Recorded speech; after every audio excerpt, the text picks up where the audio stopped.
everyone. This week's cybersecurity tip revolves around creating good passwords. Did you know that hackers have sophisticated software that can do what's called a brute force attack, where it can run through tens of millions of passwords per second, and this software can run 24/7, 365. A 5-character password, even if it has some of the complexity requirements in place, can be cracked in about 3 hours. And if that same 5-character password only used lowercase letters, it can be cracked in 11.9 seconds.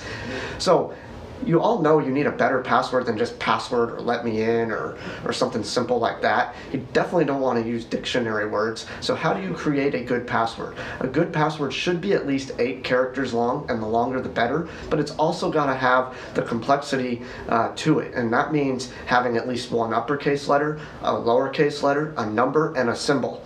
But that also doesn't mean just create password 123 exclamation point with a capital P. That's still going to be pretty easy to crack, and it's still a very common password. So what's an example of a good password? Let me show you this. How about this? This is shake and bake. We've got characters and numbers, uppercase, lowercase. It's a great way to have a very secure password. It's going to be difficult to crack. It's not uncrackable, but it's going to be a lot harder than a lot of those simple passwords are out there using.